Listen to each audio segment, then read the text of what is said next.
Hola a todos y todas, ¿cómo están? Muy bienvenidos a este nuevo capítulo de Cirugía al Día. Soy Wenceslao Seger, cirujano, y hoy tenemos un capitulazo con una tremenda invitada. Antes de pasar al capítulo, presentarle al doctor Diego Marín. Hola a todos, ¿cómo están? Acá Diego Marín, muy contento nuevamente, estos capítulos están agarrando vuelo ya, tenemos invitados cada vez más interesantes y hoy efectivamente un capítulo especial, pero ya antes de la introducción quería contarte, Wences, no sé si has notado que en el verano hace calor, uno sale transpirado de pabellón, todo en el auto, pero nunca deja de ser importante tomarse un buen cafecito Lavazza por Vendomática. A pesar del calor. Da lo mismo el calor, todo, aquí nos tomamos un buen café rico para despertar. A nuestros auspiciadores desde el comienzo del podcast a Lavazza con su alianza con Vendomática, así que muchísimas gracias por un cafecito para comenzar estos capítulos. Oye, hablando de auspiciadores, no encontrar que cada vez estamos más cómodos acá en el podcast conversando. Cada vez más cómodo, cada vez fluyen más las conversaciones, pero cada vez también estamos más cómodos de... Pero ¿sabéis que cómo uno está más cómodo en el hospital? ¿Cómo? Con las zapatillas de Heroes, especialmente el modelo Eira 247, y con esto aprovechamos de dar la bienvenida a un nuevo auspiciador de Cirugía al Día, así que un gran logro. Oye, sí, muy contento. Probablemente ustedes ya en redes se enteraron de que ya teníamos un nuevo auspiciador, pero estamos muy contentos de iniciar esta alianza con Heroes, así que... Eso, le agradecemos la confianza a Heroes y por ser parte de este proyecto que está partiendo y que va creciendo cada día más. Y por último, pero no menos importante, la Sociedad Chilena de Cirugía, que también nos apoya desde los comienzos del video podcast, que estamos muy contentos que nos comparten en su red y nos dan todo el apoyo ahí como creadores de contenido quirúrgico. Perfecto, gracias a la Sociedad Chilena de Cirugía. Hoy tenemos un capítulo efectivamente un poco distinto, hemos ido por vetas técnicas, ¿verdad? Temas interesantes, pero hoy es una especie de capítulo homenaje, porque creemos que de repente también hay que hacer eso, reconocer la trayectoria. Y tenemos con nosotros a la doctora Ana María Pacheco, reciente nombrada maestra de la cirugía chilena, así que bienvenida con nosotros. Muchas gracias. La doctora Ana María Pacheco, ella es médica de la Universidad de Concepción, cirujana de la Universidad de Chile, ex jefa de cirugía de la Posta Central y además fue presidenta de la Organización Panamericana de Trauma. Estamos bien, ¿verdad? Y obviamente lo más relevante y que uno de los motivos que pues la trajimos para acá hoy es maestra de la cirugía chilena, nombrada el año 2025. Así que bienvenida, doctora Pacheco, ¿cómo está usted? Bien, muchas gracias. Estoy encantada de estar con ustedes. Muchas gracias por acompañarnos. Oiga, doctora, para partir entonces, cuéntenos un poquito de usted, de... ¿Quién es la doctora Ana María Pacheco? Y un poquito para ir llegando a cómo es convertirse en un maestro o una maestra de la cirugía en Chile. De partida, el título es maestro, no maestra. Entonces, eso revela un poquito que todavía tenemos machismo dentro de la sociedad. Una brecha, efectivamente. Efectivamente. Yo recuerdo que mi título es de cirujano, no de cirujana. Y es médico también su título. Mi título es médico, sí. Entonces me suena raro en realidad médica o cirujana. A veces digo cirujana, pero en general soy cirujano. Usted se presenta como cirujano. Sí, yo soy cirujano. Mire. Yo soy cirujano y probablemente eso viene de los tiempos en que hice mi especialización. Porque así era nomás. Porque era así, claro. Y porque yo postulé a cirugía porque quería ser cirujano. Nunca lo pensé como femenino y siempre se usaba el masculino como para referirse a ambos géneros. Claro. Daba lo mismo. Pero eso cambió y ahora se habla de todos y todas, y para mí decir todos estoy incluyendo a todas. Entonces no, porque ahora, no me convence mucho. Ahora usted nombró que el título era maestro, no maestra, pero en su momento, por ejemplo, el título de médico o de cirujano le generó en su momento también esa sensación de chuta, pero ¿por qué no es cirujana? ¿No? No. O sea, una cosa de los tiempos actuales, ¿no? No, exactamente. Ahora, cuando me nombran maestro, me hizo ruido. Porque, claro, han cambiado los tiempos. Claro. Ahí me hizo ruido. Pero ser cirujano no me hacía ruido para nada. Después en el futuro, quién sabe si se transforma en maestre. Maestre. Bueno, cuéntenos un poquito, doctora, de sus inicios. Usted es de Viña, ¿verdad? Cuéntenos cómo de ahí llegó a estudiar medicina, un poco su trayectoria y su camino hasta llegar a lo que fue después la cirugía. Voy a confesarles la verdad. Yo tengo 5 hermanos, somos 6. Falleció una hermana. Y a mí no me gustaba que me mandaran a hacer cosas en la casa. Entonces yo desde chica decía, cuando grande voy a ser médico para no tener que hacer las cosas de la casa. ¿De dónde inventé eso? ¿Qué número no lo de sé. hermano usted? Segunda. La segunda. ¿De dónde lo inventé? No sé, porque en realidad es absolutamente falso. Uno siempre tiene que hacer cosas en la casa. Yo hago cosas en la No. casa igual. Sí, no queda otra. Pero en realidad recuerdo que yo tenía un tío, hermano de mi mamá, que era médico pediatra, ¿Ya? que trabajaba en el hospital Arriarán, que alguna vez lo acompañé. Y de ahí nacieron los deseos de ser médico, Pero por mi tío. y el tío no hacía nada en la casa. No Era hacía- flojo el tío. Es que en ese tiempo los hombres no hacían nada. Y mi papi siempre criticaba que mi tío no sabía ni siquiera tomar un martillo y clavar algo. Ah. Era solo médico. En cambio, mi papá hacía de todo. Entonces no... Bueno, y su Se papá le nos criticaba contaba un eso. poquito fuera de las cámaras que su papá era de la naval, entonces por eso le tocó ser ahí Viajar por Chile. nómade dentro de Chile. Exactamente. Estuvimos en muchas partes viviendo. O sea, esta idea inicial de "Bueno, quiero ser médico por lo que las razones, en el fondo esa idea fue madurando y se fue convenciendo que eso es lo que usted quería hacer. Correcto. Perfecto. Entonces yo quería ser médico, eso ya estaba claro. Y cuando entré a estudiar medicina, obviamente quería ser pediatra, Como su tío. como mi tío. Pero ya ocurrió en anatomía que me encantó. Luego llegamos en tercer año al hospital a hacer semiología y el profesor de anatomía pregunta, ¿quién quiere entrar conmigo a pabellón? Y fuimos dos colegas, o sea, compañeros de curso, que dijimos, yo quiero. Y ahí ya me enamoré de pabellón, me encantó. Luego, cuando pasé por pediatría, no era lo mío, claramente. O sea, para mí los niños eran para jugar con ellos y no para verlos enfermos porque se me partía el alma. Sí. Y cuando me tocó hacer cirugía, me era muy fácil. O sea, yo estudiaba cirugía y nada, no me costaba nada. Entonces, ahí empezó ya, dije, voy a ser cirujano. Y ahí decidimos ser cirujanos éramos 3 compañeras de universidad que dijimos, queremos ser cirujanos. Y nuestros compañeros de curso, los amigos, están locas, ¿cómo se les ocurre? Nadie les va a pescar, no se van a casar, no van a tener hijos. O sea, una vida absolutamente poco menos que solitaria. Y de ahí en ese momento 2 hicimos beca primaria, la otra no. Pero luego se sumaron otras que hicieron beca posteriormente y somos 4 cirujanas En su curso. en el curso, sí. ¿Ese curso de medicina era principalmente hombre en esa época? Sí. ¿O eran...? No, principalmente hombres, pero no tan Marcado. marcado. Éramos como 36 mujeres Ah, buen número. de 100. Claro. O sea, después de medicina en la Universidad de Concepción, usted se vuelve a trasladar a Santiago para su beca de cirugía. Correcto, porque postulé a diferentes partes, pero yo siempre pensé que quería terminar en regiones. Ese era mi objetivo. Pero yo dije, si lo hago en Concepción o lo hago en Valparaíso, voy a tener que quedarme ahí. Si lo hago en Santiago, voy a poder elegir dónde irme. Y no alcancé a irme porque me contrataron hasta que terminara la beca. Bueno, cuéntanos un poquito de esa transición y cómo llegó a la posta, que fue gran parte de su historia como cirujana. Toda mi historia como cirujana de Todo, la todo. posta. Cuando yo estudiaba medicina vine a un congreso estudiante y era en el Diego Portales.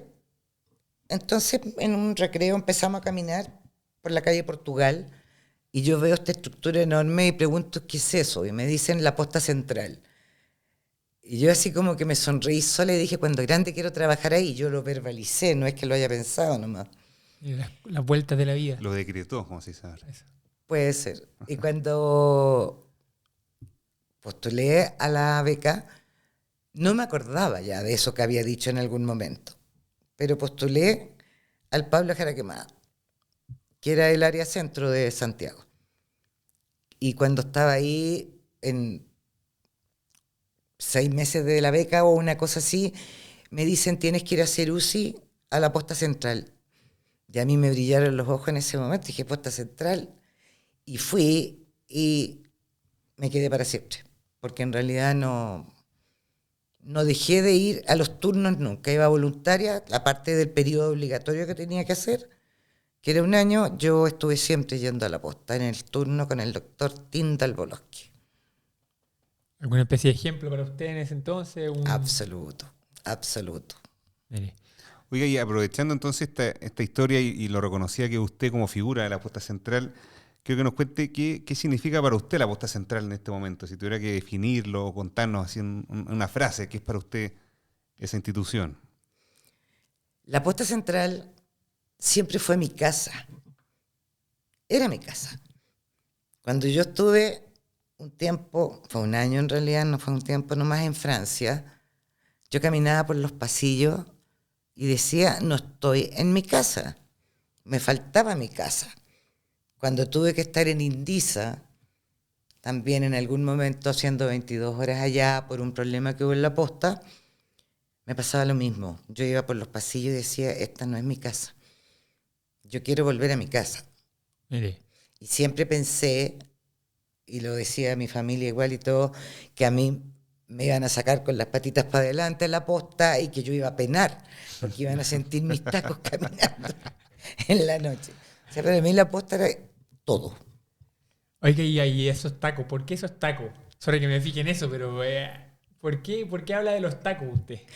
A ver, lo que pasa es que cuando uno hace turno, yo hice 20 años turno, anda siempre con suecos, con pantinas, con qué sé yo, lo que sea. Pero cuando terminé eso y paso a ser jefa de cirugía, mira las tonteras, pero recuerdo que estaba viendo una película y una directora de un colegio andaba muy bien vestida. Entonces yo dije, yo soy la jefa de cirugía, tengo que andar bien vestida. No más uniformes, Mire. bien vestida y con tacos. Entonces todo el mundo me conocía por los tacos. Ah, ya viene la doctora Pacheco, me escuchaba. O sea, fue una decisión consciente así, desde mañana yo voy a hacer la de los tacos. Sí. Es un buen sello porque ahorita uno lo escucha a la distancia y me escucha. imagino el temblor en la sala. Sí. Haber generado eso. Ahora, obviamente, la historia en la posta de muchos años, ¿verdad? Nos contaba usted del 86 más o menos hasta el 2025, ¿verdad? Que estuvo en la posta. Supongo que en esa trayectoria hubo... El 84 fue que llegué. 84, perdón. Imagínese. Hubo momentos muy buenos, momentos malos. ¿Alguna anécdota o recuerdo que usted considere como uno muy gratificante y algún recuerdo también para compartir cómo es la realidad de todos nosotros, que tal vez haya sido un momento duro, donde usted tal vez lo pasó mal incluso, o recuerda de cierta manera de su paso por la posta? A ver, lo gratificante para mí fue que cuando llegué, estaba haciendo un turno, ¿no es cierto? Y partí haciendo la carrera completa. Es decir, éramos 6 cirujanos por turno, entonces eran 3 ayudantes segundos, 2 primeros y el jefe. Yo partí del último lugar, pero rápidamente fui como escalando, digamos, ¿no? Claro. Pero en ese tiempo costaba mucho encontrar 22 horas. Y la posta no tenía servicio de cirugía, tenía un equipo. Entonces, como yo le caí en gracia al doctor Palacios, que era el cirujano máximo que había en la posta, consiguió que me contrataran para intermedio quirúrgico, que eran 4 camas. Pero en el fondo yo veíamos a los pacientes y después era pabellón y pasar visita en el servicio. Era un equipo que logramos transformarlo en un servicio. Porque antiguamente la gente solo iba a hacer turnos a la posta y hacían turnos de 2 horas. 2 horas. Sí, entonces iban todos los días, pero 2 horas. No sé qué alcanzaban a hacer. En la noche era la noche completa. Pero lo más gratificante fue eso, cuando me contratan con mis 22 horas en la posta, yo fui feliz, porque ya estaba todo el día. Claro. Si yo vivía en la posta, siempre me decían, doctora, ¿cuándo se va a su casa usted? Estaba siempre. Sí. Y de lo malo, recuerdo que en un momento el propio doctor Palacio me llama y me dice, Ana María, te tengo que mandar a otro turno, no en el que yo estaba. Yo estaba en mi zona de confort y ya muy feliz. Entonces le digo, no quiero ir a ese otro turno porque si no conozco a nadie. Entonces me dice, yo quiero que tú llegues a ser jefa de turno y no quiero que nadie vaya a criticar algo que tú no te hayas atrevido a hacer. Tú puedes. Ya, pues, no me quedaba otra. Entonces llegó ese turno como primero, o sea, el segundo a bordo, porque ahí subía de categoría, porque el que estaba ahí se fue, no me acuerdo a qué país, en realidad, pero iba a una comisión de la FACH. El cuento es que llegué al turno, hola, ¿cómo están? ¿Qué sé yo? No, nadie me respondía. Yo entraba a la sala de médicos y todos salían. Yo salía y todos entraban. Pasó 1 o 2 turnos y el jefe salió de vacaciones y quedé yo de jefa. Y me ignoraban absolutamente. O sea, como anécdota te cuento que en un momento no teníamos ningún paciente, había 2 anestesistas por turno, y el anestesista dice, mi hijo está enfermo, chiquitito, está con 38 de temperatura, la mamá no sabe qué hacer. Ay, no sé qué hacer, dice él. Y yo le digo, como jefa, lo estaba autorizando. Le digo, anda a tu casa, ve qué tiene el niño y vuelves. Si llega una urgencia, tenemos el otro anestesista. Qué buena idea, me dice. Y va donde otro de los colegas del turno. Oye, le dice, ¿me das permiso para...? Y yo, ya, ok, ¿y yo qué soy? Entonces, ese año fue súper desagradable.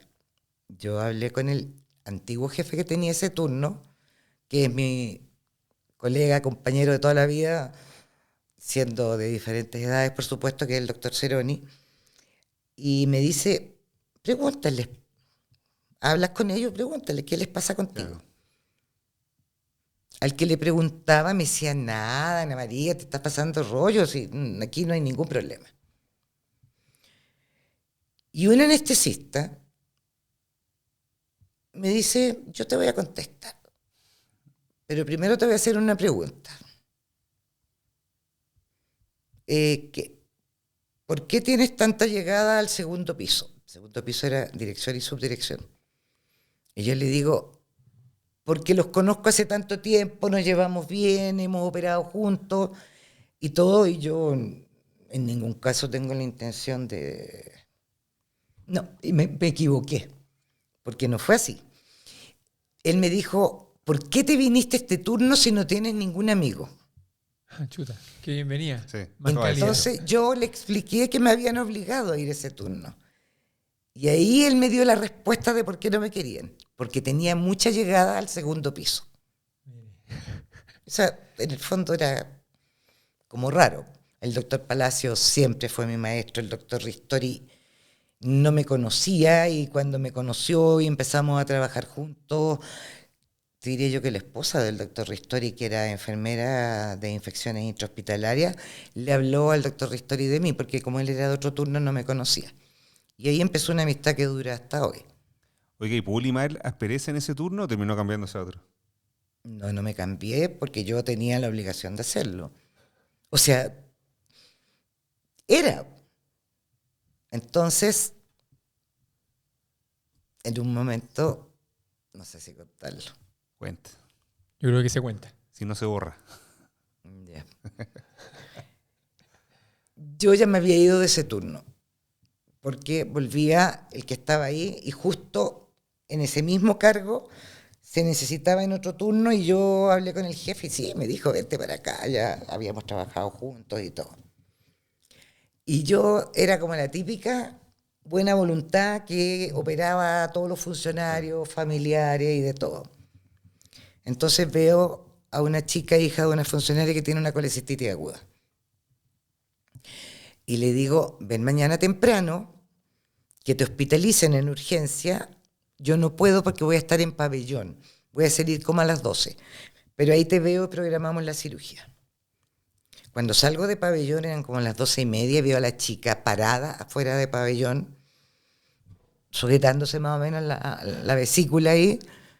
Y yo le digo, ¿y qué pasó? ¿Por qué no te hospitalizaron? Porque el doctor XX me dijo que él no le hospitalizaba a nadie a usted. Estaba justo ese turno malvado. Y a mí, pero me dieron los monos máximos que me dan en mi vida. Bajé a la sala de médico, empujé la puerta, él estaba sentado y le dijo, XX, Eres un imbécil. Y no tenía nada más que decirle porque él sabía por qué era. Entonces se para del asiento y me dice, tú también. Yo me fui y al rato me llama el jefe turno de él. Anita María, me dice, yo, pucha, no quisiera tener que molestarte con esto, pero tienes una acusación de maltrato de alguien de mi turno. Yo lo quedo mirando y le digo, sí es verdad, yo le dije que era un imbécil. Pero él me dijo que yo también, así que estamos en empate, chao, le dije, me fui. Pero él puso una acusación contra mí en la dirección y subdirección. Entonces yo hablé con mi marido y le dije, con lo que me gusta la posta y todo, si me hacen que le pide disculpas, yo no le voy a pedir. Me voy. Ya me dijo ahí, apechugamos, te vas. Pero nunca me llamaron. Nunca nadie en algún cajón quedó esa acusación. Exactamente. Bien. Oye, doctora, y aprovechando esos 40 años que usted estuvo dedicada al servicio público en la posta, ¿cuál cree usted que es actualmente, en 2025, el rol que cirujanas y cirujanos debemos cumplir en la salud pública, ya sea involucrándonos a alta esfera o en los mismos hospitales? ¿Qué visión tiene usted de la cirugía y la salud pública?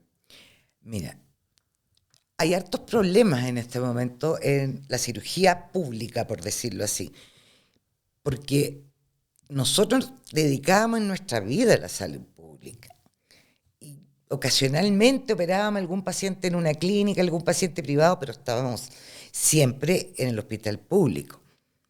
Y ahora no es así.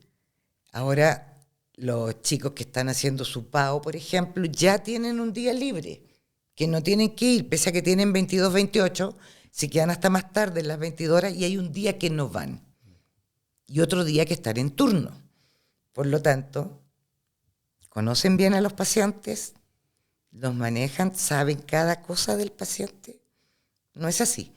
Y yo creo que debería ser una exigencia que mientras tú por lo menos haces tu PAO, tú tienes que ir todos los días al hospital.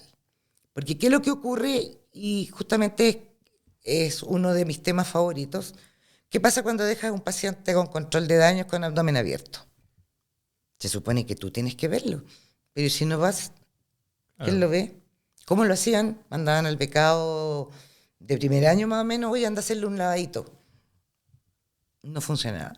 Yo creo que ese es el problema. Y lo otro que me mata, no sé qué se puede hacer, pero hay que inventar algo, que los chicos se forman acá en Santiago, en hospitales donde están rodeados de cirujanos, acompañados para cualquier cosa, y se van a devolver a Copiapó. Y hacen turnos solos. Sí. Hacen turnos solos, le llegan penetrantes, le llegan cosas, y operan solos. O sea, yo no encuentro insólito. Si se está formando tanto cirujano, no puede ser que estén todos en Santiago. Entonces habría que hacer una redistribución o algo. Porque me enteré que en provincia no hacen 22 horas los cirujanos. Los cirujanos ya que tienen más experiencia están en clínica y hacen un turno en el hospital. Entonces tampoco están para enseñarles durante el día a los chicos. No sé qué se puede hacer al respecto, pero hay que hacer algo. Claro, son cosas de salud pública, de repente, como la distribución de los cirujanos, hay muchos factores que influyen en eso. ¿Y usted cree que tendría que ir por la vía de tal vez estímulos para que uno se vaya a región o simplemente aumentar los tiempos de evolución? ¿O cómo cree usted que debiéramos ordenarnos para lograr eso que dice usted, de distribuir mejor a los cirujanos por el país? A ver, yo lo he estado pensando bastante cómo se podría hacer. Y el otro día una becada me pregunta que qué haría yo. Que ella tiene devolución en una región, pero que una compañera le quiere cambiar la devolución y que sea en Santiago. Si le digo, es súper difícil, porque yo sé que se necesitan cirujanos en regiones, pero si te van a hacer operar sola, sin que tengas experiencia, porque de verdad 3 años estudios de cirugía no te dan la capacidad para operar de todo. Nosotros en la posta estábamos rodeados de grandes cirujanos, entonces uno aprendía con ellos o les preguntaba o llámate al doctor tanto que entra a pabellón porque estoy un poco complicada. ¿Y qué hace este pobre becado recién recibido solo? A veces con un interno, depende de dónde esté, y a veces con la arsenalera. Entonces es una difícil respuesta. Tal vez podría ser que hicieran como los que se van a ir a regiones donde van a estar solos, que hagan un par de años más de beca. Como les pagan, Claro. pero que lo hagan. Porque yo sé y me han contado mis becados que se han ido a algunas regiones que se ven afligidos. Está compleja la solución. Sí. Complejo, sí, porque al final el periodo de beca es como un periodo de mucha exigencia, tanto asistencial como entonces yo creo que prolongar ese periodo, quizás de repente, o por ejemplo, debiesen haber algún, o sea, se me ocurre rápidamente, esto es un tema de un capítulo entero, pero de repente incentivar como alguna subespecialidad de por medio. También lo he pensado, y que Algo así podría como- ser que ellos hicieran urgencia nomás. Claro. Urgencia y cirugía general en esos otros 2 años. Porque ellos no van a operar un cáncer pulmonar en cualquier parte, en cualquier hospital. Pero sí les van a llegar las penetrantes, las peritonitis y todas esas cosas que van a tener que saber hacer. Bueno, Es complicado, pero... Pero se está pensando en Sí, prolongar la beca, Sí, sí, ustedes lo eso es saben. real. Sí. claro, pero en el fondo, en general va asociado con sacar una subespecialidad de una, digamos. Serían como, por ejemplo, 5 años coloprocto, lo que ya se ha empezado a hacer en algunos centros de Chile. Bueno, es un capítulo entero. Aparte, Aparte, sí, sí. Aparte, lo sí. tengo súper claro. Pero efectivamente es un tema bien controversial lo que dice. Oiga, doctora, bueno, ya antes hablábamos un poquito de ser médica, ser cirujana, ser maestra o maestro. ¿Qué significó para usted desenvolverse hace ya varios años en la cirugía como cirujana? ¿Qué significó para usted? ¿Notó alguna barrera, alguna diferencia en cuanto a trato, en cuanto a oportunidades, siendo mujer? Mira, sí, pero no tanto como yo pensé que iba a ser. Ya. Cuando yo llegué a hacer la especialidad, dije, tengo que ser mejor que los hombres, porque si no nadie me va a pescar. Entonces yo tengo que estar hasta más tarde en el hospital, tengo que entrar a más cirugía, tenía que ser mejor, tenía que estudiar harto, porque no quería que me pillaran en nada. Eso motivó un poco a que saliera mi carácter, que no es muy bueno. Entonces recuerdo que en el primer año de la evaluación ponen que tenía, digamos, habilidad y destreza para la cirugía, que tenía los conocimientos, que estudiaba y todo, pero que notaban ciertos rasgos de inmadurez en mi personalidad. Entonces, era porque me enojaba mucho. Ya. Me enojaba mucho porque yo exigía respeto. Claro. O sea, a mí me vas a respetar. Yo no vengo acá... A ver, la historia viene desde Concepción. Había una cirujana, que yo nunca la vi, pero sé que existía. Lamentablemente falleció. Y a ella la mandaban al policlínico, ella le ayudaba a un cirujano y se dedicaba a tirar a partir a los internos. Entonces yo dije, yo no quiero ser cirujana para hacer eso, yo quiero operar, que era mi objetivo. Me encanta operar, es algo que no lo puedo evitar, me encanta. Claro. Entonces una vez me hicieron un programa en la tele, no me lo hicieron a mí, se llamaba Apasionados. Entonces mostraban diferentes personas en diferentes cosas. En el capítulo que salí yo, salía un joven que le gustaban los delfines, entonces él se preocupaba de estudiarlos, de la migración, de lo que fuera. Y después como médico salí yo. Entonces, en más de algún momento me preguntan el productor, la persona que estaba haciendo esto, y yo le decía siempre es que me encanta operar. Entonces, después viene el comentario en el diario y ponen, el programa estaba tan hecho que la doctora de la posta no pareció carnicera. Igual fue fuerte para mí porque nunca se me ocurriría compararme con un carnicero. No. para nada. O sea, yo me gusta operar porque estoy salvando vidas. Y más en trauma y en urgencia se salvan vidas. Claro. Entonces, que me compararan con un carnicero, no fue muy bonito. Ahora, si alguno de los que está escuchando el podcast ha vivido y sufrido el carácter de la doctora Pacheco, por favor, en sus comentarios, una anécdota simpática y divertida para recordarla también con cariño. Ahora, usted contó que no fue tan difícil como usted creía formarse como mujer en un ambiente principalmente masculino en su época, y obviamente en estos tiempos que ha pasado ha cambiado mucho, ¿verdad? ¿Tiene algún mensaje, comentario, sugerencia, recomendación que usted le daría a las mujeres que hoy en día están haciendo becas de cirugía, son cirujanas o quieren ser cirujanas? ¿Algún consejo, tip, comentario? Mira, yo ese consejo se lo di en algún momento a una doctora y me hizo caso y creo que le fue muy bien. Hay que estar siempre presente, uno tiene que estar. Entonces, tienes que ir a las reuniones de la Sociedad de Cirugía. Tenía que ser en ese tiempo instructor del ATLS, ir a los congresos del American College, estar en todas las reuniones, no decir, oh, qué lata tener que ir a la clínica alemana a las 11 de la mañana a la reunión. No, había que ir. Te tenían que ver, porque si no te veían, ¿quién eras? Nadie.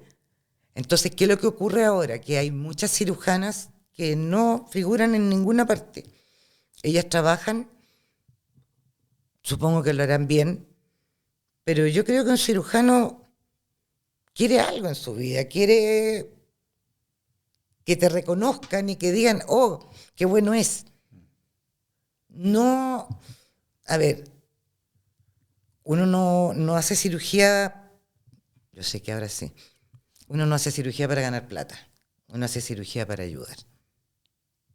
Y yo creo que eso lo logré porque mis pacientes complicados, pacientes que de estadía prolongada en la posta, lo que sea, hasta el día de hoy me saludan para Navidad, para el Día de la Mujer, para Año Nuevo. O sea, de repente uno dice, lo encuentro insólito que todavía se acuerden de mí. Lo encuentro muy bonito. Entonces, es gratificante eso, que te reconozcan y que te reconozcan tus pares y te reconozcan los pacientes. ¿Y cómo se convalida este estar presente de repente con una carrera que, o sea, con una, en paralelo querer ser mamá, por ejemplo? Bueno, tú sabes que la vida es súper chistosa, yo te lo voy a contar. Cuando yo estaba haciendo la beca, estaban en un periodo de intercambio en el cual se daba o no se daba el examen, no era obligatorio. Entonces estaban ahí los que recién habían terminado, pucha, ¿damos el examen final o no lo damos? Y yo dentro de mí dije, yo no pienso dar el examen, ¿para qué me voy a estar sacrificando?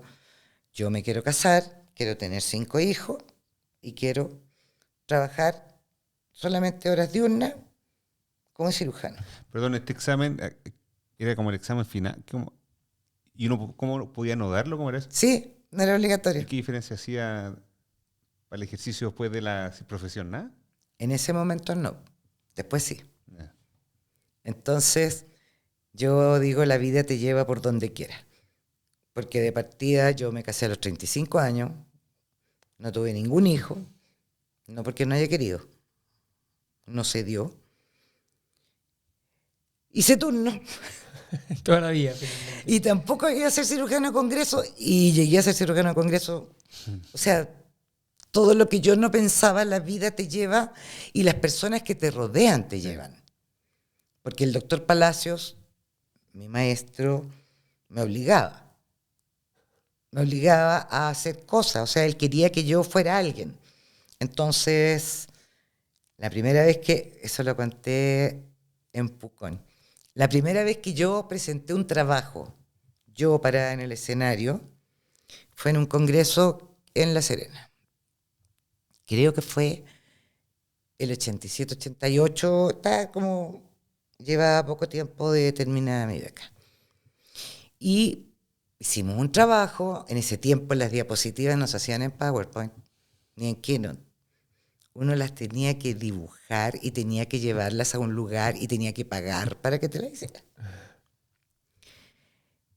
Presento mi trabajo Y el profesor que tenía que informarlo dice, doctora, no le entendí nada. Y yo, Glup, trágame tierra, o sea, qué vergüenza, no me entendió nada.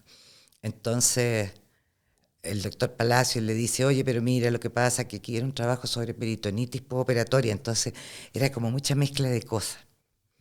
Era malo el trabajo, si para aquí te voy a decir una cosa por otra. 25 años después puedo decir que era malo el trabajo. Era malo. Entonces, yo le digo al doctor, ¿pero usted leyó el extenso del trabajo? Porque le mandaba un resumen y un extenso. No, me dice, no lo leí. Ya. Y se levanta otro por ahí que trata de arreglarla, pero el machismo ahí saltaba. Doctora, mire usted, están muy bonitas sus diapositivas, está muy bonita vestida, está muy bonita. Y ahora se la punta el cerro. O sea, no era lo que yo quería. Y cuando salimos de la seccional, el profesor se me acerca y me dice, doctora, me dice, disculpe, yo no sé por qué me ensañé con usted. Yo, ya. Enojada con la mierda hirviendo, por supuesto. Y estaba con mi comadre, la doctora Verónica Silva, que ella es un tesoro, es todo placidez. Entonces el profesor me dice, vamos a tomarnos un café. No quiero, le digo, pero no quiero en mala. Y ella me dice, vamos, comadre. Bueno, al final conversamos. Ya lo que había pasado. Y lo que me dijo, me lo dijo a mí y a mi colega, pero no a todo el grupo que estaba ahí. Pero, te insisto, el trabajo era malito. Al año siguiente, obviamente, yo no quería presentar ninguna cosa más. O sea, claro, podría haberse terminado ahí mi carrera societaria, claro. El doctor Palacio, no, tienes que llevar un trabajo. Y tienes que llevarlo. Y tuve que llevarlo. Porque uno le obedecía a su maestro. O sea, yo sabía que él estaba haciendo lo mejor para mí. Claro. Entonces lo hice. Y el año 93 el doctor Palacio fue presidente de la Sociedad de Cirugía y él por primera vez me tocó hacer una clase en el Congreso. Mire. Y el profesor que tenía que comentar durmió todo el rato. Entonces, algo me pregunta, qué sé yo, y no sé, yo le digo, pero si usted estuvo durmiendo todo el rato. Y me dice, disculpa, sabes que estaba con una alergia espantosa y me tomé un antialérgico y por eso tenía tanto sueño. La salida está buena. Se zafó bien. Pero ahí yo estaba presentando algo que era importante, que es algo en que soy pionera en Chile.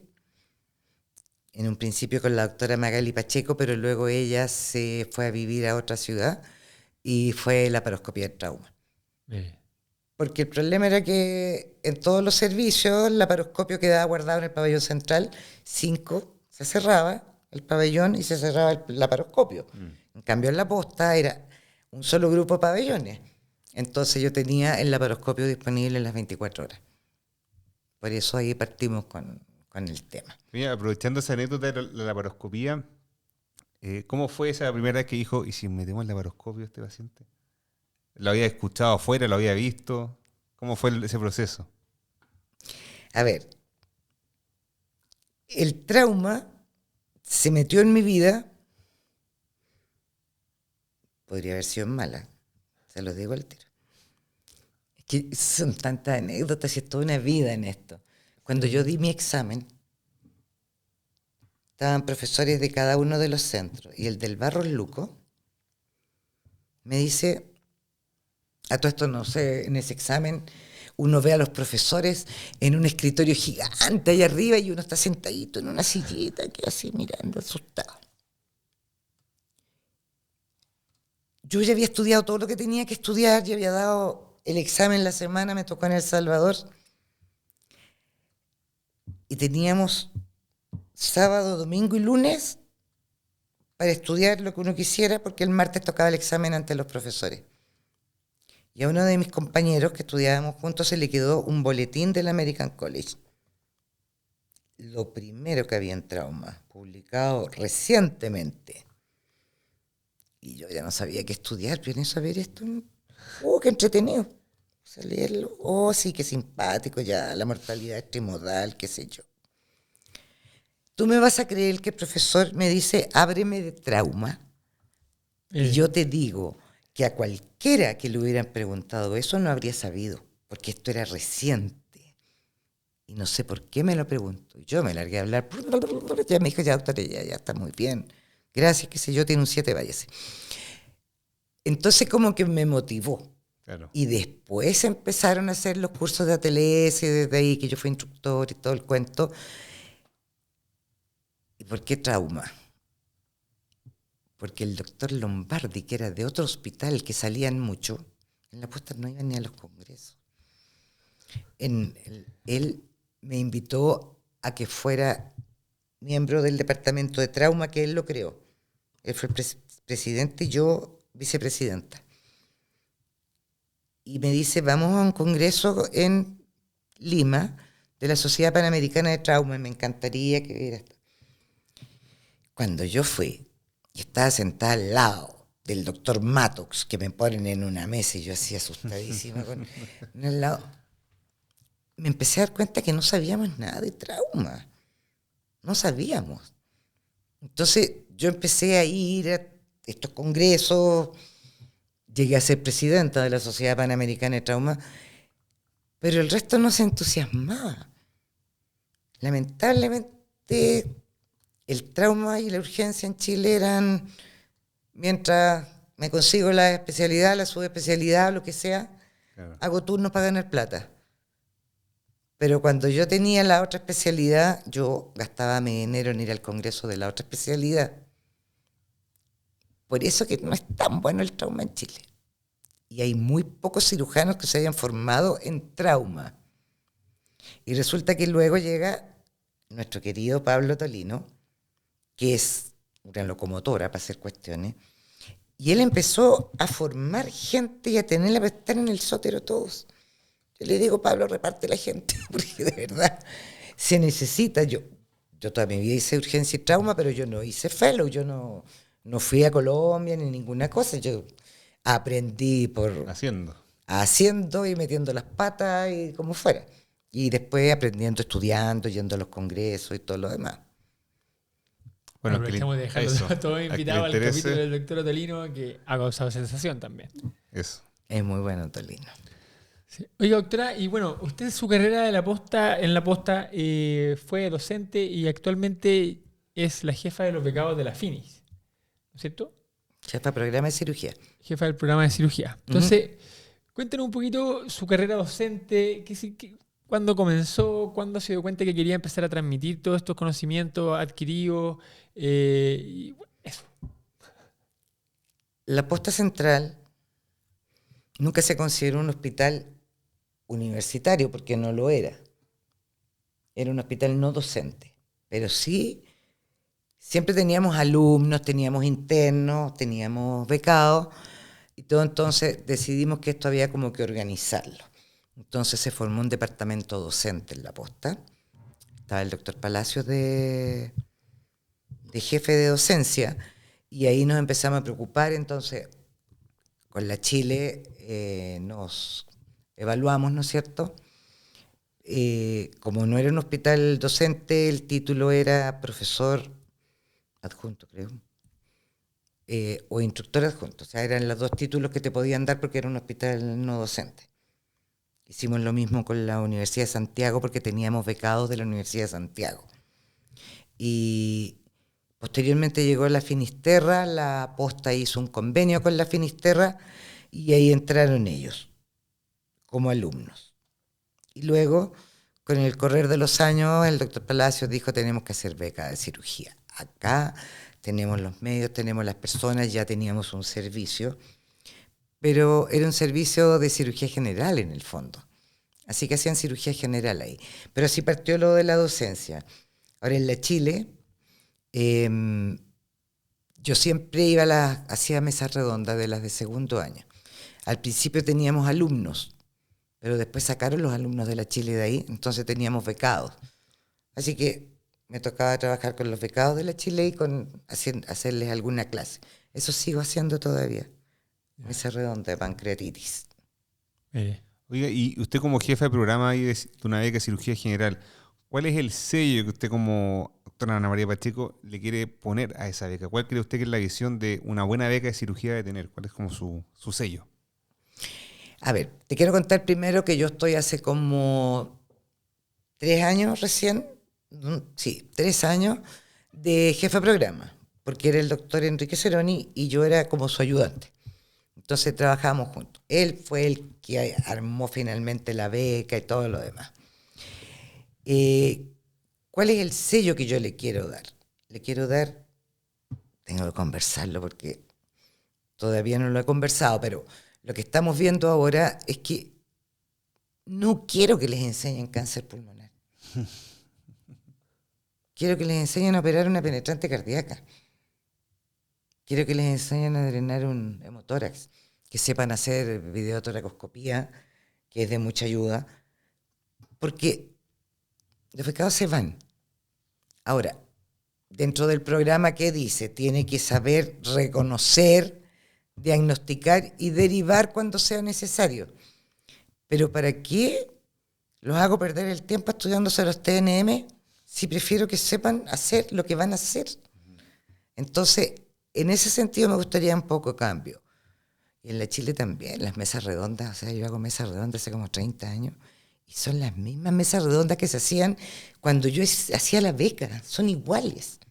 Tenemos que hacer un cambio. La docencia es distinta ahora, no es igual. Tenemos que ingresar a ese mundo. ¿Usted cree que ahí falta, por ejemplo, dentro de los cirujanos, formación actualmente en docencia específicamente, en conocer un poco más? Así como nos especializamos en técnicas quirúrgicas, especializarnos en docencia. Por supuesto, eso debería ser. Todos deberían tener cursos de docencia. Claro, no basta con ser cirujano o cirujana para poder enseñar. No, lamentablemente no. Estoy de acuerdo.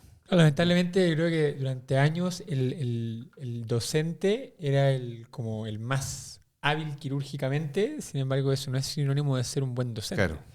Y también se da la disyuntiva en cirugía que uno, mientras más docente es, quizá se vea como que deja de lado más lo quirúrgico. Entonces también se da como esa disyuntiva de dónde queda la balanza entre hacer más docencia y operar más. Entonces, creo que falta enaltecer un poco la carrera docente en el ambiente quirúrgico. O sea, que si uno dice, me dedico también a esto, lo digo porque personalmente tengo varias horas dedicadas a la docencia, que también sea como algo de prestigio también, no como, por supuesto. Dejáis de ser cirujano de esas horas. Pero no, que es algo que además, tú puedes hacer docencia en pabellón. Tal cual. Que eso es muy interesante. Oiga, y aprovechando que hay muchos becados, becadas que nos ven, becados y becadas, ¿cuál cree usted que es un valor fundamental o una característica, así que usted dice, los becados son buenos, estrellas, deben tener, o cosas buenas que usted ve en ciertos becados o becadas? No las veo, pero deberían estar. Los becados de la Saludos a los becados de la Phoenix. Primero, la puntualidad. O sea, yo creo que un cirujano no puede ser impuntual, es una cosa como contradictoria. Entonces, para mi gusto, la puntualidad, la sinceridad y honestidad, o sea, siempre decir la verdad, saber reconocer cuando uno no puede y pedir ayuda, porque el pedir ayuda te enaltece más que el dejar una embarrada en pabellón. Estudiar. Yo creo que tú tienes que estudiar. Ahora, lo del maltrato, que lo he escuchado, que de repente dicen, como a ti te maltrataron, crees que tienes que maltratar porque si aprendiste. Claro. No estoy de acuerdo con esa frase, para nada. O sea, yo creo que los tiempos van cambiando, la educación se hace distinta y no tenemos por qué maltratar a alguien para que haga algo. Pero si esa persona quiere ser un buen cirujano, tiene que cumplir algunos requisitos mínimos. Claro, o sea, exigente, uno no deja de ser exigente. No por eso tiene que ser maltratador, claro, pero la exigencia no se tranza. Claro. Si tú vas a entrar a pabellón mañana a operar, te estoy inventando, un maíz, tienes que estudiarte la técnica porque es obvio que te van a preguntar. Pero acá llegan pajareando, no saben nada. Es que no me fijé en la tabla. Entonces, ahora, lo que yo siempre sigo, absolutamente, puntual, asquerosamente puntual y honesta. Yo, si no sé algo, digo no sé. No tengo vergüenza en decir no sé, porque creo que no tengo obligación de saberlo todo. Pero luego de ese no sé, vamos a buscarlo. A buscarlo. Sí. Obvio. Ahora, esa cualidad que usted menciona, porque muchas veces en el ambiente médico es muy común que uno dice, bueno, antes los becados de ahora, los alumnos de ahora. Esas debilidades que a veces usted ha visto en los becados durante todos estos años de formación, ¿cree que son cosas que se repiten? ¿Hoy realmente la formación está distinta? ¿Los alumnos son distintos? ¿Nosotros somos distintos? ¿O cree que también son patrones que se han repetido a lo largo de los años? No, yo creo que lamentablemente los becados, pese a que prometen que entendieron lo que significaba hacer una beca de cirugía, que significa 24/7. O sea, yo siempre les digo, tú vas a detener tu vida personal durante 3 años. Sí, doctora, sí, yo lo tengo súper claro y qué sé yo. Y al rato están reclamando porque les ponen una clase a las 7 de la tarde y mi vida personal y la cuestión. No, po. O sea, seamos coherentes, como decía una colega mía, seamos coherentes. Uno tiene que exigirles, no maltratarlos, que es bien distinto. O sea, eso que les pegaban en las manos con las pinzas o con las cuestiones. Empujones. El empujón, cosas por el estilo. O sea, no puedes. Claro, los tiempos han cambiado, por supuesto. Los tiempos han cambiado. Y la verdad es que yo te diría que en mi tiempo de beca jamás, ni un día, ni medio día, tuve licencia. Y ahora toman licencia psiquiátrica a cada rato. O sea, hay que estar intubado para no ir a la beca en su época. ¿En la UCI o vienes? Y ventilándose quizás en el tubo. Ay, bueno. Ahora también, claro, eso también es un signo de los tiempos. Obviamente todo este tema de la salud mental es algo que está floreciendo ahora en todos lados Claro, y permea y el burnout, todas y que las están áreas. agotados, y que lamentablemente ha habido suicidios de chicos. Entonces tú decís, tampoco le puedo exigir tanto, pero ¿por qué yo pude? Claro. ¿Y por qué ellos no pueden? Entonces ahí se genera algo extraño que hay que analizarlo muy bien. No sé si los psiquiatras andan más sueltos de mano para dar licencia, porque de repente tú dices, o sea, no era para que pida una licencia, pues se la den. Claro. A ver, bueno, doctora, a ver, cambiemos un poquito más el tema, entonces pasemos a en realidad, ¿cómo se transforma uno en un maestro o maestra de la cirugía chilena? ¿Cómo fue su camino? ¿Qué significa hoy en día ser un maestro de la cirugía en Chile? Maestro. A ver, yo creo que ser maestro de la cirugía es como el título máximo, el honor máximo que tú puedes recibir. No hay nada que lo supla. ¿Cómo se llega? No tengo idea. No sé. Pero usted, por ejemplo, hace un par de años dijo, igual mi carrera va encaminada a ser maestra de la cirugía, o nunca se le pasó por la cabeza. ¿Se Nunca, lo esperaba? jamás. No, para nada. Para nada, ¿Cómo para fue nada. el llamado de los Oscar? Así como, ¿cómo fue el llamado que recibió usted? ¿Cómo se enteró? Por WhatsApp. No. El título maestro es el único título que tiene que entregar el presidente de la sociedad en el domicilio del maestro. Ah, mire. Eso es parte de los requisitos, está como escrito. Sí. Entonces, yo había ido a tomar examen en la Finisterra, exámenes de, no sé, ¿no eran de título? Sí, eran de título, justamente. Habíamos tomado examen de título y llego a la casa y está, Estefanía es la hija de mi marido, que va siempre, entonces estaba ahí y me dice, tía, no te vayas a poner zapatillas, porque yo llego a la casa y me pongo zapatillas, y dices, me bajo los tacos. De los tacos. Solo ahí los deja. Sí. No te vayas a poner zapatillas porque quiero que salgamos a comer, me dice, porque me conseguí un proyecto. Ella es diseñadora de espacios interiores y hace cosas. Entonces dice, me conseguí un proyecto, así que para que salgamos, ya va a llegar mi papi, qué sé yo, y todo. Y yo le digo, ¿sabes que estoy cansada? No quiero, ¿vamos otro día?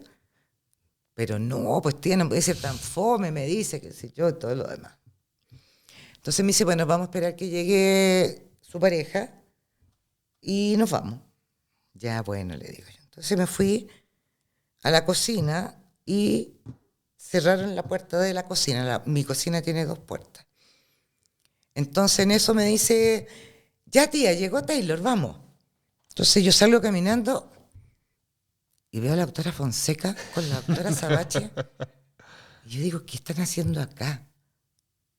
Y me acerco y yo digo, no lo puedo creer. No lo puedo creer. O sea, yo en ese momento me di cuenta que la única vez que la presidenta va a la casa de los... Exacto. Entonces... Es para pelos de punta esta historia. Sí, está buena. Yo le digo, tomen asiento. Doctora Pacheco, me dice la doctora Fonseca, yo estoy acá en calidad de presidente de la Sociedad de Cirugía para comunicarle que usted ha sido nombrada maestra.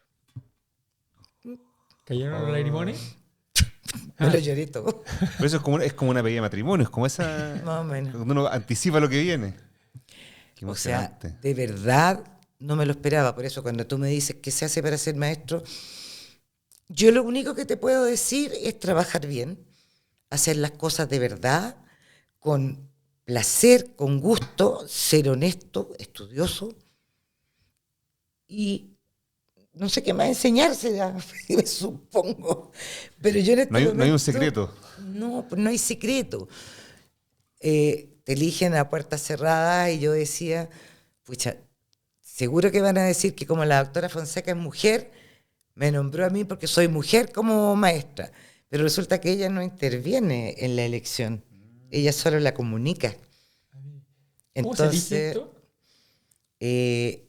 cuando yo estaba en el directorio me enteré que son los últimos presidentes que se juntan y eligen y es algo Como el consejo de sabios. más o menos, y es algo muy pensado. Entonces, alguien propone a uno, otro propone a otro, qué sé yo, y se decide, ¿no es cierto? Se proponen personas y aparentemente hay que cumplir una serie de requisitos que lo van chequeando.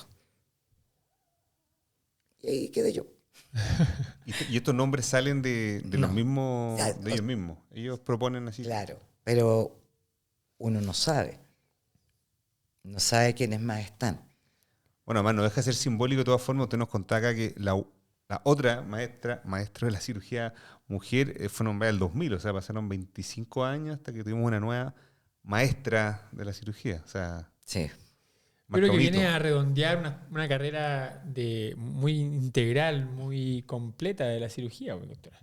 Oiga, cuéntenos un poquito, yo quería volverme un poquito al tema de la docencia. ¿Cómo es la relación con los becados y en el fondo cómo se siente también haber marcado a numerosas generaciones de cirujanos? Si nosotros le preguntamos hoy a los becados de la FINI, ¿qué dirían de la doctora Pacheco? ¿Qué cree usted que dirían? ¿Qué cree usted que dirían?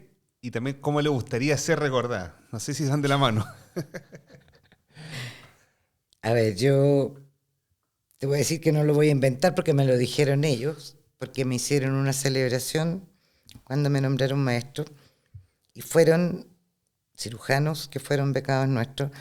Y me decían, yo siempre me acuerdo, doctora, cuando me retó, pero nunca más me voy a olvidar de eso. Claro, o sea, si haces algo mal, hay que retarte. No maltratarte, pero hay que retarte. Oiga, ¿recuerda alguna anécdota con los tacos? ¿Qué significaron para los becados los tacos suyos? Tiritaban pues, cuando escuchaban los tacos. Es que a mí me encanta interrogar. Entonces, yo siempre interrogaba a alguien que me pillaba por ahí. Entonces, claro, escuchaban los tacos y se asustaban. Ahora, hay algunos que reclamaron que yo dedicaba mucho tiempo a la docencia y pasaba visitas muy largas. Y otro grupo lo agradecía y decía, aprendimos mucho con usted en esto. Entonces, en el fondo es eso, pero hice que uno se dejara comer las uñas. Eso fue un logro. Oiga, y perdón, estos tacos, usted cuando se compra nuevos tacos, prueba que el sonido sea... No, es la forma de caminar. Ah, es la forma de caminar. Es la forma de caminar, si el taco puede ser que no sea muy alto, pero es la forma de caminar. Que las secretarias, ponte tú, siempre me decían, yo sé cuánto usted viene, doctora, si le escucho Se esos reconoce tacos. No, el taconeo. ese es el suyo nomás. Oiga, ¿y no se le cansaban los pies? Porque para eso tenemos las nuevas zapatillas Heroes. Pero con las zapatillas Giro eso no podría haber sido el sello del taco, eso sí. Imagínate, muy de vestido Con zapatillas. con zapatillas, no. No pega, no pega. Oye, y yo voy a repetir la pregunta que hice recién. Ya. Porque ya contó aquí las anécdotas, pero ¿y cómo le gustaría a usted ser recordada? Pensemos en 10 años más, cuando alguien vea la placa que está ahí en la posta que dice doctora Ana María Pacheco y alguien diga, oh, yo la conocí. ¿Cómo le gustaría ser recordada o qué le gustaría que la gente comente de su carrera? Bueno, a mí me gustaría que reconocieran que yo sí me formé en lo que estaba haciendo, que estudiaba, que trataba muy bien a los pacientes me adoraban, yo no me despegaba de ellos, sobre todo cuando habían pacientes que estaban medio complicados. No me gustaba entregar información y sí. Después aprendí, pero que a uno no le enseñan, no sé si ahora le están enseñando en las universidades, para mí nunca me enseñaron a entregar información a los pacientes, a los familiares. Entonces decirle, ¿sabe que su familiar se va a morir? No, no me daba. No se sentía cómoda. Pero me gustaría que recordaran que, aunque los retaba, les enseñaba. Y que no exigía nada que yo no fuera capaz de hacer. Mire. Eso para mí es lo más bonito. Yo creo que usted mencionaba ahí que tenía como mentores. Se ha perdido un poco esa mentoría para los nuevos cirujanos. Yo no sé si, o sea, tengo, pero uno que diga fue mi mentor, que creo que es cada vez menos frecuente. Yo creo que deberíamos volver al mentor. Como yo te digo, mi maestro, que es el doctor Palacios le gustaba mucho enseñar. Le enseñaba mucho a enseñar en pabellón. Y siempre que formaba a alguien, se le iba, porque se los peleaban, pues era gente que estaba súper bien formada. Claro. Entonces, cuando yo llegué y él me tomó y vio que yo era fiel y que no tenía ni la más mínima intención de irme de ahí, por supuesto que yo tenía el mundo a mis pies, pues. La becada regalona, no era becada, la staff ya, entonces nunca fue... Ya era staff. Nunca se formó con él. ¿Y por qué? No. ¿Y cuál es su opinión? ¿Por qué cree que se ha perdido un poco? Estoy de acuerdo con lo que dice Wenceslao, de que esa figura como este es mi maestro y él me guió en todo lo que he aprendido, se ha perdido bastante. ¿Por qué cree que eso? ¿Son un signo solo de los tiempos? ¿Tiene que ver con el compromiso con la docencia, con las nuevas generaciones? ¿Cuál es su diagnóstico? Que los cirujanos jóvenes son soberbios. Entonces, no te piden ayuda, no preguntan. O sea, yo digo, un cirujano que recién llega, por ejemplo, y que hace un control de daños, yo digo, ¿cómo no viene a compartir conmigo claro. qué es lo que hizo y preguntarme, estuvo bien, mire cómo está el paciente? Me gustaría entrar cuando lo operen. De nuevo, nada. Y tú dices, pero es que no lo puedo creer. Con un cirujano también, Pao, en la posta cuando volví después de un tiempo que estuve fuera, no voluntariamente, este chico le dijimos si quería entrar a un abdomen abierto con nosotros de un paciente que se había complicado. Entró y lo dejamos, yo hablo en plural porque siempre entraba con la doctora Sabache, encontré mi partner ahí. Lo dejamos hacer la anastomosis, qué sé yo, y todo lo demás, y el paciente filtró. Nunca lo fue a ver. Me encuentro con él como una semana después y le digo, oye, ¿cómo está tu paciente? Entonces me dice, no he tenido tiempo de ir a verlo. Entonces yo le digo, a mí nunca me faltó tiempo para ir a ver a un paciente. Ah, no, me dice, si nos vamos a poner en ese plano, me voy. No tenemos nada más que hablar. Entonces, ¿cómo vas a tener un mentor? Ellos no quieren mentores, ellos se las saben todas.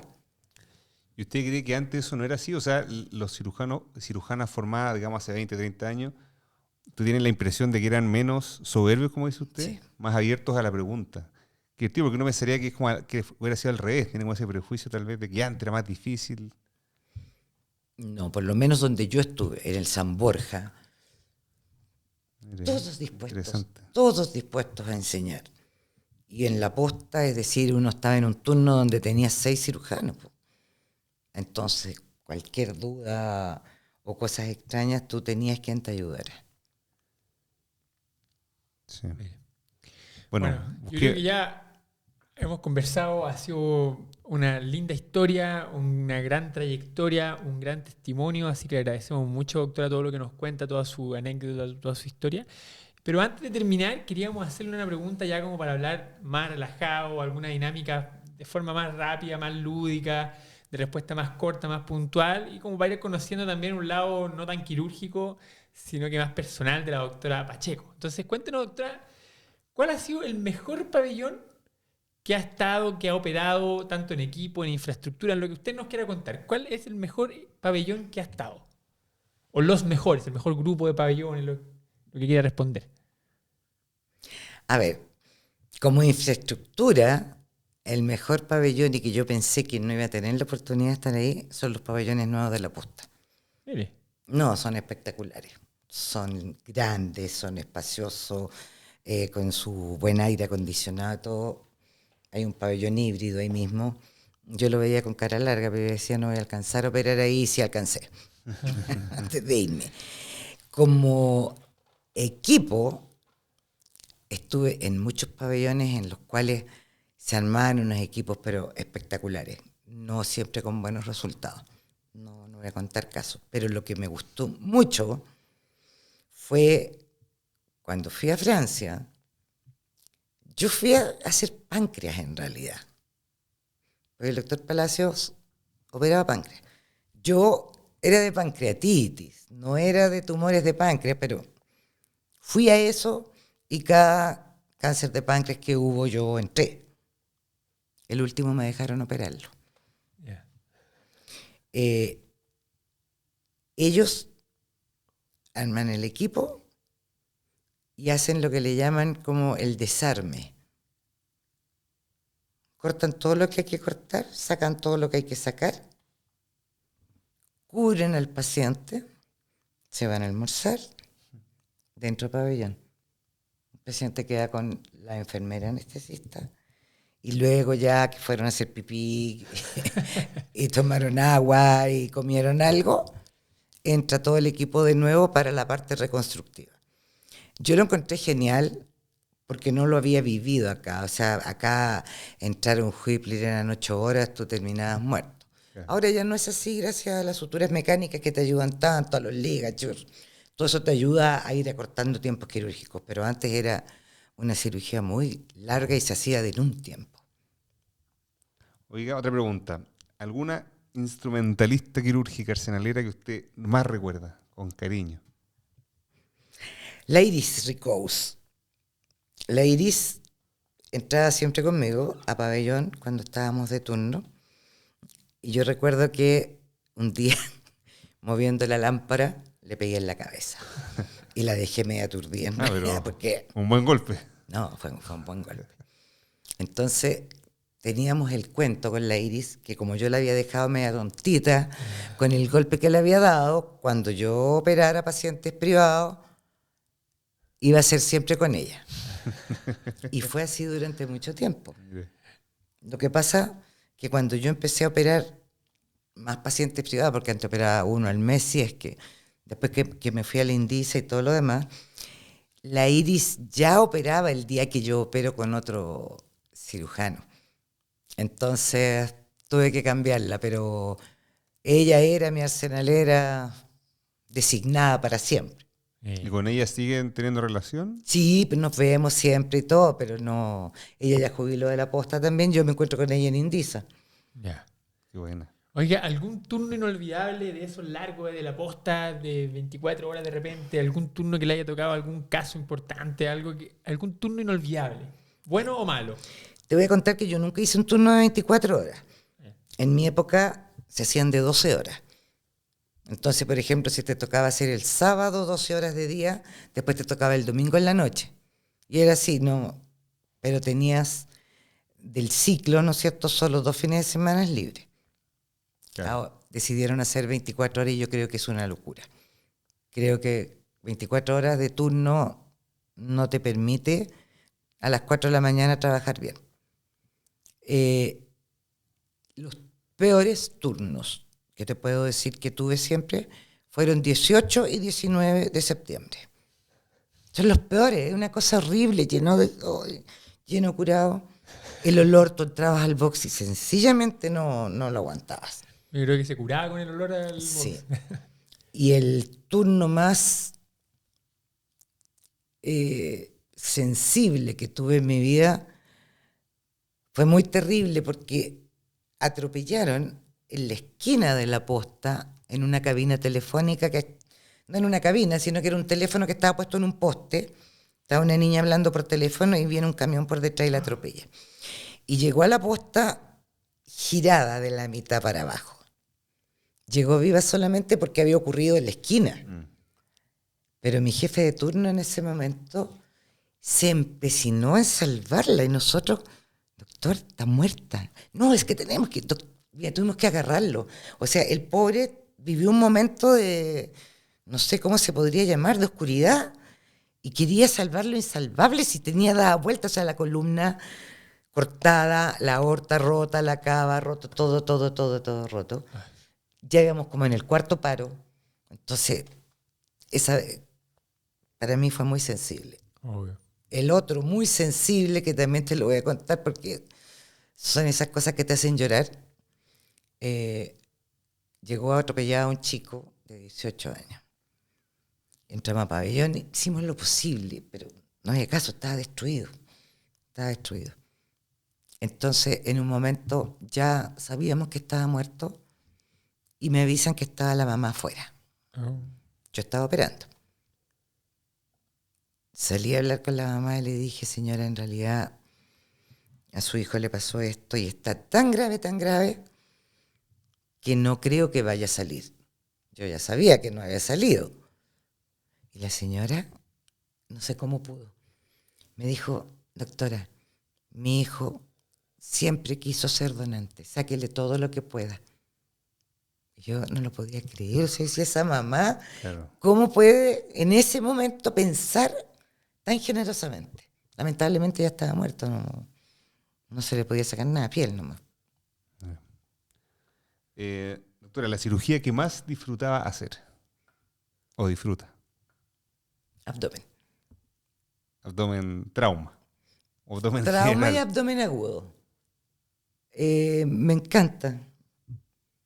Yeah. Me encanta. O sea, para mí es el abdomen la cirugía. Es la cirugía. ¿Cirujano o cirujana chilena que más admira? Yo creo que ya nos quedó claro con todas las menciones que hubo durante el capítulo. O sea, yo admiro a harta gente, que puede que no tenga relación con ellos, pero los admiro por una u otra cosa. Pero yo los nombré cuando me hicieron el homenaje en el Congreso de Cirugía a todos los que yo tenía que agradecerles. Y por supuesto el más importante era el doctor Palacio, pero el doctor Lombardi, que era de otro hospital que ni me conocía. O sea, el doctor Ristori, que yo creo que vendió su alma para que me llevaran a la Indisa, porque no había cargo. Entonces, hay mucha gente a la que yo le debo mucho. A mis propios padres que me solventaron toda la educación, toda la beca autofinanciada. Y después, porque no sé si ustedes saben que en esa época, qué horrible, lo que ganabas en el turno no te alcanzaba para vivir el mes. Y yo vivía sola. Y ahí hubo una revolución de los médicos de urgencia. Sí, eso fue como a principios de los 90, ¿no? Por ahí. Todos presentamos la renuncia en regla, con un mes de anticipación. El director de la posta tenía en su escritorio todas las renuncias. Y no te voy a decir que no estaba asustada si era el único trabajo que tenía. Claro. Pero ahí subieron el sueldo, salió el artículo 44, los 10 días extra de vacaciones, que son las cosas que merece alguien que hace turno. Claro. Si no es, a ver, no es gratis hacer turno, Tal cual. te quita parte de tu vida. Oiga, frase que más repite usted en docencia. La frase que más le dice a los becados ahora.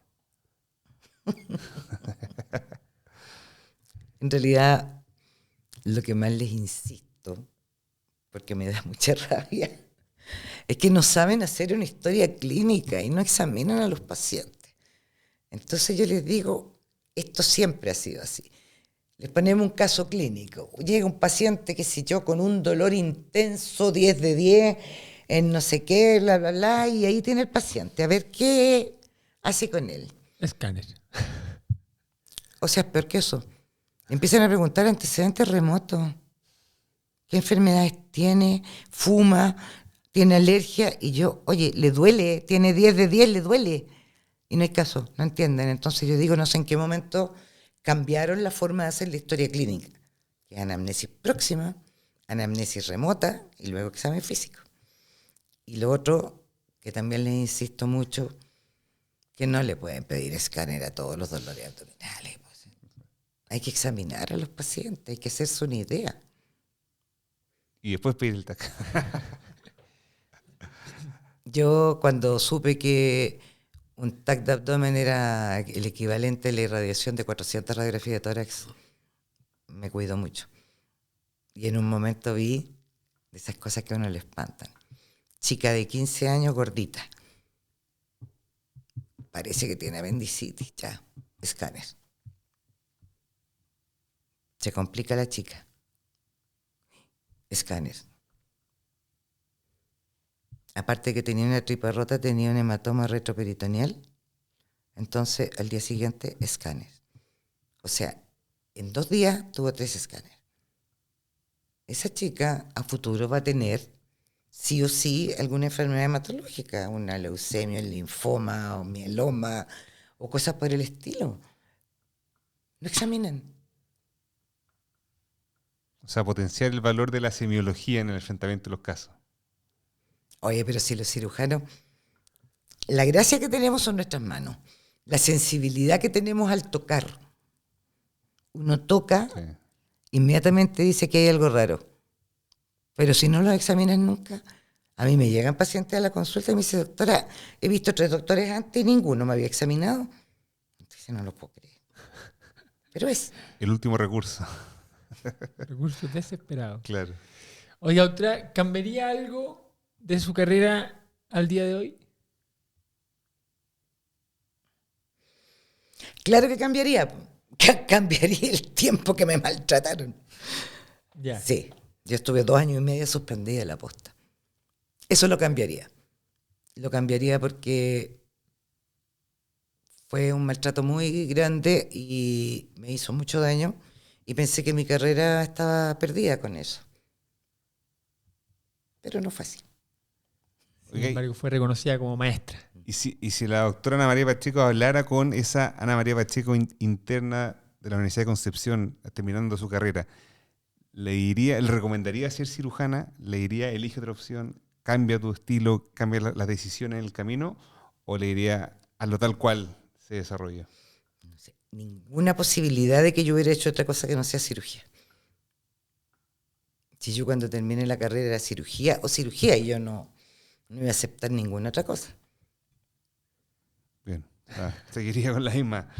Oye, pero ya llegamos al final del capítulo, yo creo ya. Le agradecemos, doctora, de verdad, el tiempo que nos ha dedicado. Estamos aquí grabando hace un buen rato, es tarde, y estamos muy honrados de tenerla en el capítulo, en verdad. La felicitamos nuevamente por el maestra de la cirugía chilena, de verdad. Es para nosotros un honor. También es una especie de homenaje a este capítulo, porque usted pueda contar sus anécdotas, su historia y tener un registro gráfico de justamente eso, su historia, su desarrollo y su carrera. Así que le agradecemos y esperamos que toda la gente que nos está escuchando y viendo desde donde sea también haya compartido su historia y ojalá puedan también comentar si tuvieron alguna experiencia con usted interesante que quieran compartir. Sí, pues bueno, muchas gracias, doctora. Me sumo al agradecimiento y a las palabras de Diego. No sé si usted quisiera o tuviese algún mensaje final que contarle a los cirujanos, a las cirujanas que nos oyen. Que sean visibles. Que no se escondan en su lugar de trabajo. Es eso. Bueno, y eso comparte mucho, sin ser autorreferente, con la idea justamente de este proyecto, que este podcast busca, además de transmitir conocimiento, generar una red de cirujanos que compartan, o sea, que seamos una comunidad que comparte, que tenemos un punto de encuentro, y justamente tiene que ver mucho con eso de participar, de no quedarnos cada uno en su lugar, sino que compartirlo. Así que nuevamente le agradecemos. Antes de terminar tenemos... Bueno, aprovechamos de agradecerle nuevamente a nuestros auspiciadores y gracias a ellos, doctora específicamente, gracias a la Lavazza Endomática, le tenemos un pequeño presente que se le hemos regalado a todos nuestros invitados.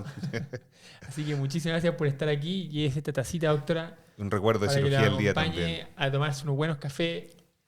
Muchas gracias, porque me encanta el café. Excelente. Excelente. Así que nada, les recuerdo que nos sigan si no nos siguen, le den like a las publicaciones, escuchen los capítulos que mencionamos también acá y comparten y nos escriban porque siempre estamos leyendo sus comentarios en redes sociales. Sí, pues le agradecemos nuevamente a Giro, estamos muy contentos de comenzar esta alianza, a Endomática y Lavazza y a la Sociedad Chilena de Cirugías. Y bueno, llegamos al fin, pues doctora. Que estén muy bien a todos. Muchas gracias y nos vemos en otro capítulo. Muchas gracias.